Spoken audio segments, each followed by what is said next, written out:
Hi everyone. अब हम फोक्लोजर request login करना सीखेंगे और उसका पूरा प्रोसेस फ्लो देखेंगे। सो टू बिगिन विद हम पहले एक फोक्लोजर का रिक्वेस्ट क्रिएट करेंगे। उसके लिए सपोर्ट में जाएंगे, केसेस में जाएंगे, क्रिएट पे क्लिक करेंगे।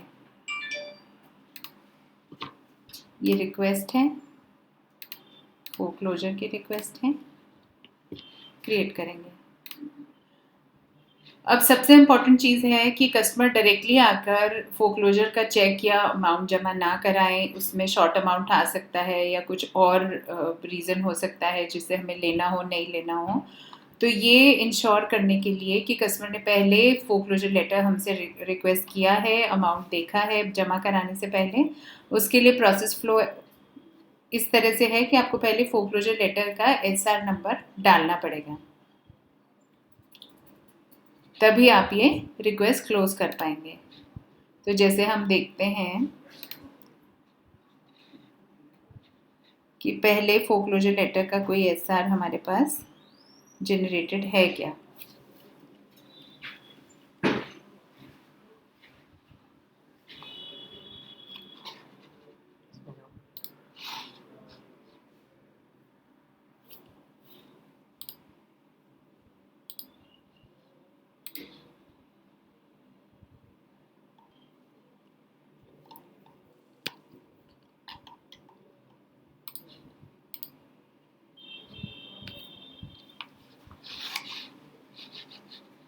तो जैसे हमने यहाँ अभी फिल्टर से सर्च किया तो 1052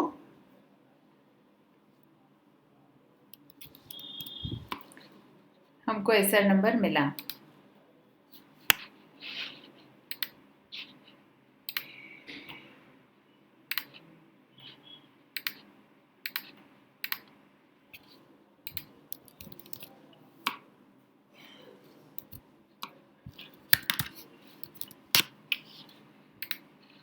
हमने जैसे ही यहाँ पर फोक्लोजर लेटर का केस नंबर डाला, सिस्टम ने ऑटोमेटिकली लोन नंबर, कस्टमर का नाम, कॉन्टैक्ट नंबर जो सिस्टम में ओमनी में अपडेटेड है वो, customer type, product, rate of interest का मेथड, नेक्स्ट ईएमआई कब लगेगी वो डेट, और फोक्लोजर का ये इंफॉर्मेशन ऑटो अपलोड करी। फोक्लोजर का रीज़न हम सिलेक्ट कर सकते हैं।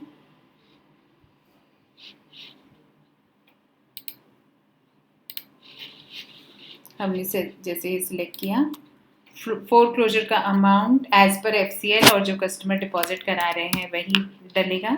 अभी ट्रेनिंग पर्पज से मैंने डायरेक्टली एक अमाउंट डाला है। चेक लिया है अगर हमने तो चेक नंबर डालना पड़ेगा, किस बैंक का वो चेक था,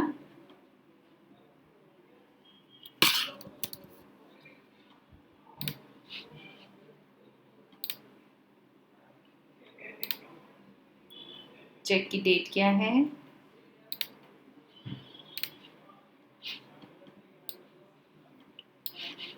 अगर कुछ वेवर है तो इधर आएगा। फोक्लोजर लेटर अगर आप अपलोड करना चाहें तो कर सकते हैं, वरना इस एसआर में वो ऑलरेडी अटैच्ड मिलेगा। कोई रिमार्क्स लिखना चाहें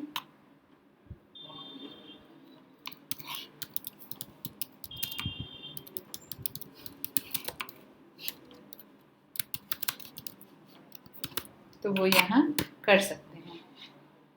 और जैसे ही हम इसे सेव करेंगे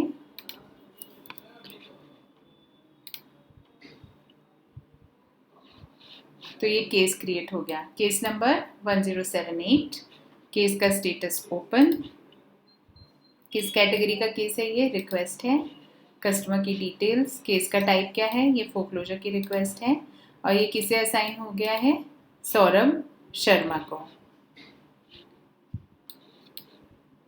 जो कि सीएमएस टीम का पार्ट है। ये उनकी ट्रे में केस गया है क्योंकि चेक फोक्लोजर चेक का रियलाइजेशन होना फर्स्ट स्टेप है केस को सिस्टम में क्लोज करने के लिए। और सीएमएस टीम कब तक रियलाइज कर सकती है इसे, 3 डेज का टाइम है उनके पास, 28 मार्च 19 सब 2:17 तक उनको ये स्टेप टैट एलोकेटेड है। उसके बाद अगर करेंगे तो ये आउट ऑफ टैट हो जाएगा।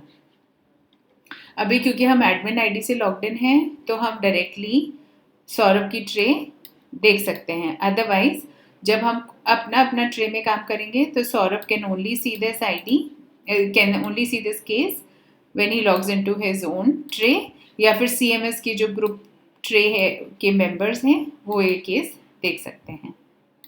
सो व्हाट डू वी डू ना, we go to this case. इसमें भी सेम लॉजिक है। अगर हमें ये केस रिजेक्ट करना है और पीछे के स्टेप पे भेजना है, सो वी कैन सिलेक्ट ये किस केस किसे असाइन होना चाहिए और रिजेक्शन रीजन में क्या डेफिशिएंसी थी या क्या रिक्वायर्ड था, वो सिलेक्ट करते हुए हम ये केस वापस भेज सकते हैं। यहाँ पे करेंगे तो ये केस अब्रप्टली इसी स्टेज पे क्लोज हो जाएगा, तो हमें इसे अवॉइड करना है। ये किसी ऐसे इमरजेंसी रीजन में जहाँ कस्टमर ने ही आकर बोला कि मेरा फोरक्लोजर स्टॉप कर दीजिए या कुछ इस तरह का रीज़न हुआ या कोई और रॉन्ग टैगिंग हो गई है, फोरक्लोजर नहीं था, तो ये सिर्फ उसी सिनेरियो में किए जाना चाहिए। अदरवाइज ये हम यूज़ नहीं करेंगे। और नॉर्मल कोर्स में ये वर्क फ्लो कैसे काम करेगा, तो हमें ओवरव्यू में जाना है। अगर पेमेंट रियलाइज सिलेक्ट करेंगे तो ये आगे के स्टेप्स पे जाएगा और पेमेंट बाउंस सिलेक्ट करेंगे तो ये केस यहाँ पर क्लोज हो जाएगा, क्योंकि बिना पेमेंट रिसीव किए केस को हम सिस्टम में ओमनी में क्लोज नहीं कर सकते। तो हम देखते हैं कि अगर पेमेंट रियलाइज होती है तो क्या होता है। पेमेंट रियलाइज सिलेक्ट किया सीएमएस टीम ने और सेव किया, तो ये केस मूव हो गया आगे के स्टेप पे। ये फोरक्लोजर टीम को असाइन हुआ जो चेक करेंगे कि रिफंड इस केस में है या नहीं है।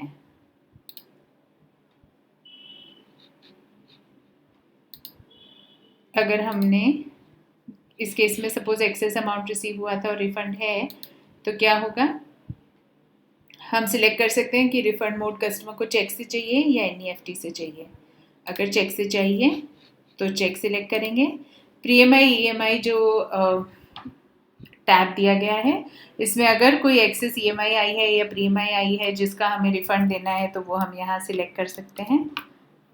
अगर हमें कोई ड्राफ्ट की फ़ीस हुई या डिसबर्समेंट चेक से कुछ डिडक्ट हुआ या पीएफ हुआ या किसी भी और तरह के चार्जेस हुए जो हमें रिफ़ंड करने हैं तो वो इस टैब में जाएंगे। और अगर कोई जनरली, जैसे ये फोरक्लोजर का केस है, चेक एक्सेस का बन गया, हमें इस कस्टमर से 1000 रुपीज़ ही लेने थे, वो 1050 का चेक अगर लेकर आ गए तो उनका एक्सेस अमाउंट जो 50 रुपीज़ सिस्टम शो कर रहा होगा ये वो रिफ़ंड करने के लिए है। जैसे ही हम यहाँ अमाउंट डालेंगे ये टोटल अमाउंट अपने आप ऑटो कैलकुलेट हो जाएगा। अगर रिमार्क्स लिखना चाहें तो लिख सकते हैं, नहीं तो ये इन्फॉर्मेशन आगे का स्टेप्स को प्रोसेस करने के लिए सफिशेंट है। जैसे हम सेव क्लिक करते हैं तो ये नेक्स्ट स्टेप पे चला जाता है। Refund approval by audit team, take action by 26 March 2:22 PM। जब हमने डाला कि हमारी कैलकुलेशन के हिसाब से इसमें रिफंड बनता है तो प्रोसेस में नेक्स्ट स्टेप आता है जो कि ऑडिट वेरिफिकेशन का है। सो ये ऑडिट टीम में सीमा को असाइन हो गया केस। देखते हैं सीमा की ट्रे में ये कैसे दिखाई देता है। So Seema gets to see the screen जिसमें अप्रूव है, रिफ़ंड अप्रूव कर सकते हैं वो। और अगर उन्हें अप्रूव नहीं करना है रिफ़ंड, कोई उनको इशू समझ में आता है कि गलत अमाउंट कैलकुलेट कर लिया गया है रिफ़ंड का, तो वो यहाँ रिजेक्ट द केस सिलेक्ट करेंगे, रीज़न सिलेक्ट करेंगे, इनकरेक्ट डेटा या इनकम्प्लीट डिटेल्स, और इससे पहले जिसने जैसे रिफ़ंड चेकिंग किया गौरव को, ये केस वो सिलेक्ट करेंगी तो असाइन हो जाएगा। और अगर हम मानते हैं इस केस में कि 150 रुपीज़ रिफ़ंड होना चाहिए था तो ऑडिट इसे अप्रूव कर देगा।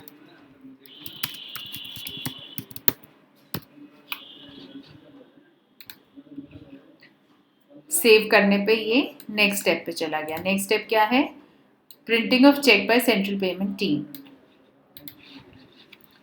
तो ये फूलचंद जो सेंट्रल पेमेंट टीम का पार्ट है उनको असाइन हो गया। हम एडिट पे क्लिक करेंगे तो ये केस दिखाई दिया। यहाँ पे रिफंड का चेक नंबर हमको प्रिंट करना है, जो प्रिंट होगा वो सिलेक्ट करना है। तो सपोज हम करते हैं बैंक जिससे हम करेंगे, रिफंड की डेट,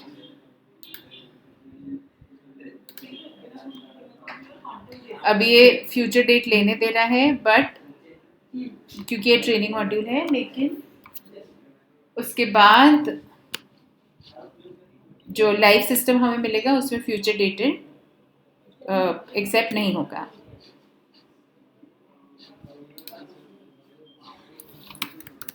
तो यहाँ पर हम कमेंट्स डाल सकते हैं।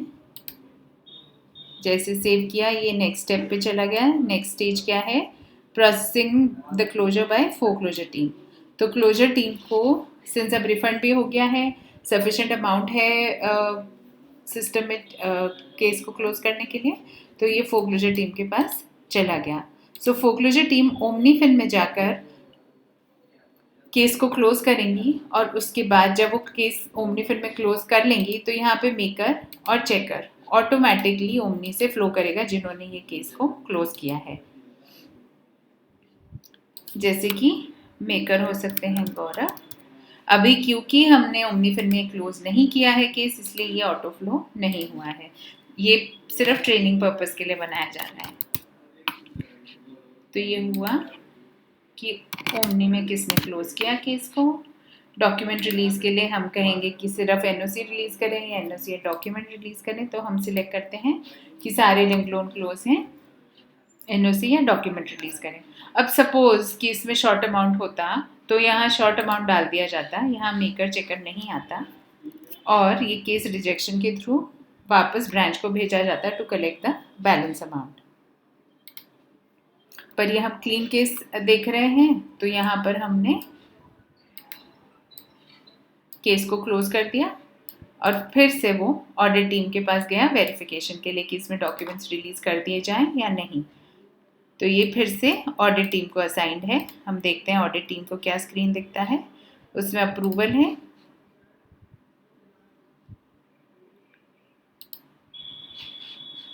और यहाँ वो लिख सकते हैं docs plus NOC to be released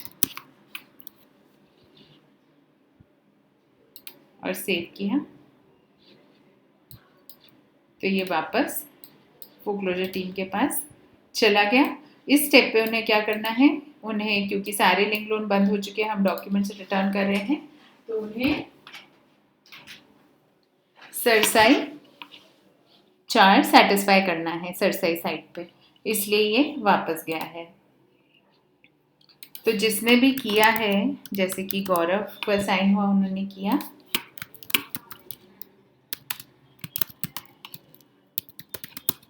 चार सेटिस्फाइड डाला और सेव किया। तो ये असाइन हो गया आरएमयू टीम को। आरएमयू टीम क्या करेंगे, उनको ये डॉक्यूमेंट्स डिस्पैच करने हैं जिस ब्रांच ने ये लोन क्लोज किया है उसे, जहां से कस्टमर ले जा पाए। तो आरएमयू टीम ने डॉक्यूमेंट्स निकाले,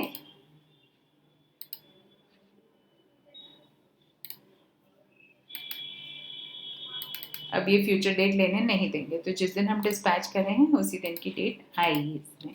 trekking ID is POD number.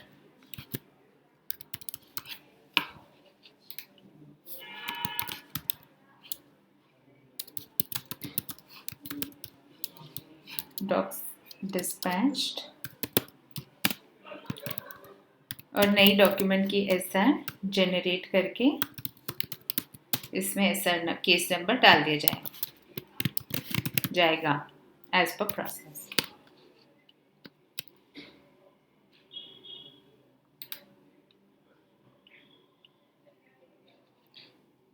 और आरएमयू इस फोरक्लोजर के स्टेप का लास्ट स्टेप है। ये केस 1078 जो फोरक्लोजर का था ये क्लोज हो गया। अब इस लैंड नंबर में आरएमयू टीम क्या करेंगे,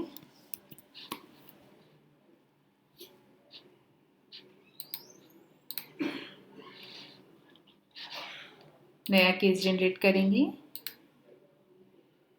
डिलिवरेबल्स का और ओरिजिनल डॉक्यूमेंट डिस्पैच, क्योंकि हमें ये ट्रैक करना है। प्रीवियस SR नंबर I1078 क्योंकि उस क्लोजर में मैप्ड है। डिस्पैच डेट हम आज की है,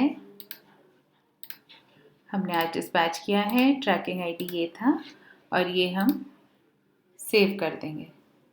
तो जब केस क्रिएट हो गया 1079, ये ओपन है और ये जो ब्रांच एग्जीक्यूटिव हैं जिनकी ब्रांच में जाएगा उनके पास में ये ओपन रहेगी। अब हम देखते हैं कि क्या होगा। जब ब्रांच एग्जीक्यूटिव के पास आया तो सबसे पहले जब उन्हें डॉक्यूमेंट रिसीव हो गए तो उन्हें ये स्टेटस इंटरिम अपडेट करके रखना है कि डॉक्स रिसीव्ड ऑन डेट,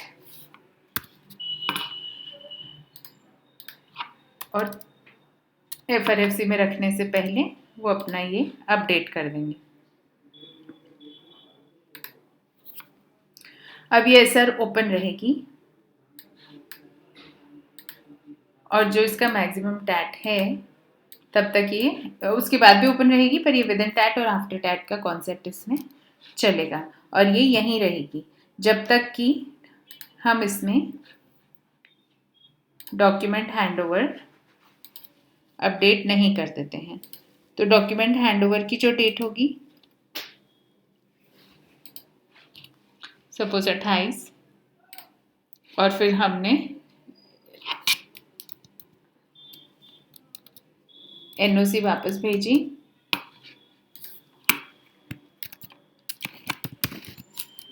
तो हम लिखेंगे acknowledgement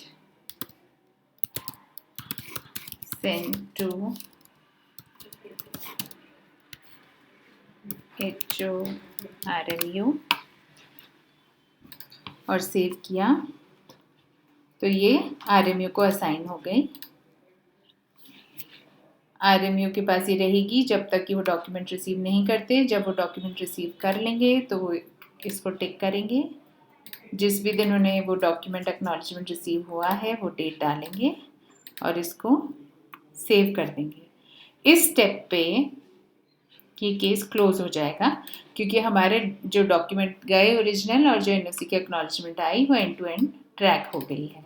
so that's how this entire foreclosure and original document dispatch SR will flow.